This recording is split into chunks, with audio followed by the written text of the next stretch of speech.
Arrestato ad Abu Dhabi il presunto mandante dell'omicidio di Torvaianica, alti insinomati e i possibili legami con l'attentato a Ranucci. L'arresto di alti insinomati, ricercato dalla Direzione Distrettuale Antimafia di Roma e ritenuto il presunto mandante dell'omicidio di Selabdi Shehaj, detto Passerotto, ucciso sulla spiaggia di Torvaianica il 20 settembre 2020, è avvenuto lo scorso 10 ottobre ad Abu Dhabi, grazie al coordinamento tra le forze di polizia degli Emirati e il Servizio di Cooperazione Internazionale di Polizie PIP. L'operazione ha riportato in primo piano una vicenda che intreccia omicidi, narcotraffico internazionale e, secondo gli inquirenti, la presenza di organizzazioni con radici albanesi operative sul litorale romano. Sinomati, 38 anni secondo le ricostruzioni giornalistiche, era latitante e figura da tempo nelle indagini romane sul traffico di cocaina. Le attività investigative coordinate dalla DDA di Roma, che hanno rivelato fitti canali di approvvigionamento e scambi economici tra soggetti attivi nella capitale, individuano in lui un ruolo di raccordo e finanziamento. Sarebbe stato, secondo l'accusa, colui che ha commissionato e pagato l'esecuzione dell'omicidio di Passerotto, versando somme rilevanti al sicario incaricato. L'arresto è stato reso noto da più organi di informazione nazionali e locali, dopo la conferma delle autorità. Le ricostruzioni processuali collegano il delitto di Torvaianica a un contesto criminale più ampio. La vittima, Selabdi Shehaj, era stata uccisa in modo efferato in una zona affollata del litorale, e il killer, identificato in precedenti indagini con figure già note alle forze dell'ordine, è lo stesso imputato in altre operazioni di sangue legate alla guerra tra bande del narcotraffico. L'inchiesta ha ricostruito trasferimenti di denaro e rapporti con nomi che erano comparsi nelle indagini sul vasto mercato di cocaina a Roma.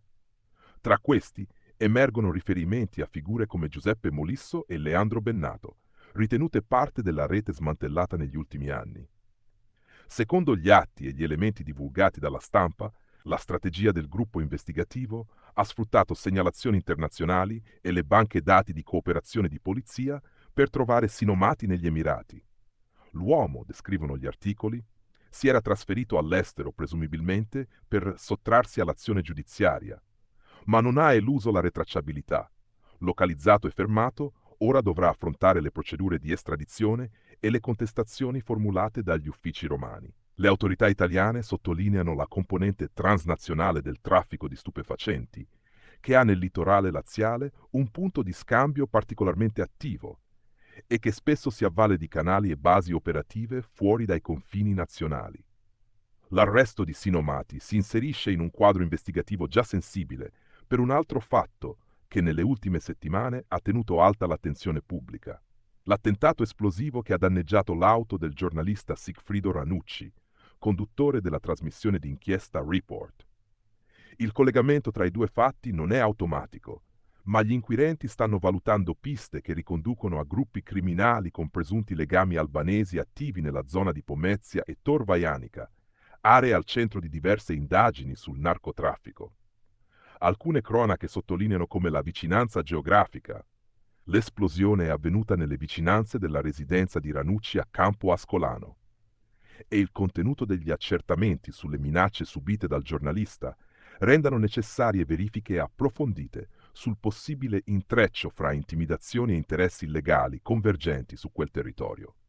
Fonti investigative e giornalistiche riferiscono che la rete nella quale si muoveva Sinomati aveva ramificazioni economiche e logistiche, importazioni di cocaina, mediazioni tra fornitori e piazze di vendita locali, e il ricorso a uomini di fiducia per risolvere conti o dissidi interni con la forza.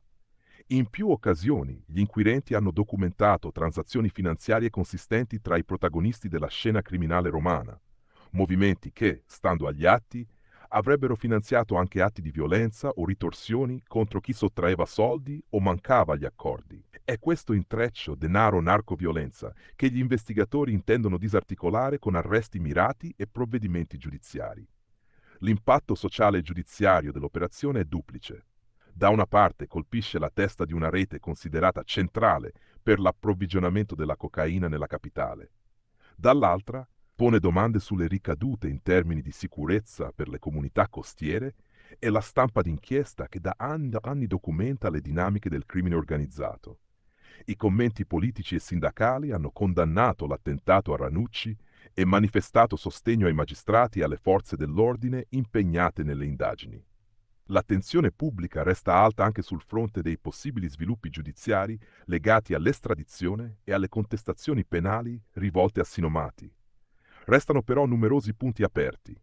Il grado di autonomia decisionale attribuibile a Sinomati rispetto ad eventuali mandanti o reti più ampie, la concreta estensione internazionale dei canali di rifornimento e la possibilità di ritorsioni locali in conseguenza dell'arresto. Gli inquirenti, come riportato dalle cronache, stanno lavorando per ricostruire la catena finanziaria degli appalti criminali e per verificare se altri soggetti sul territorio nazionale o all'estero abbiano svolto ruoli di mediazione o favoreggiamento.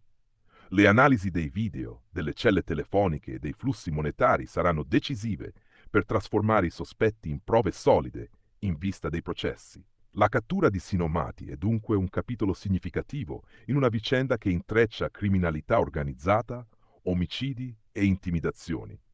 Per ora le autorità mantengono riservo su alcuni dettagli operativi e procedurali, mentre le redazioni continuano a monitorare l'evolversi delle carte giudiziarie e delle operazioni internazionali che hanno portato all'arresto. Nei prossimi giorni saranno disponibili elementi più concreti sulle richieste di estradizione, sulle contestazioni formali a suo carico e sugli eventuali sviluppi di indagine che possano chiarire ulteriormente il ruolo di Sinomati nella mappa del narcotraffico che fa capo al litorale romano.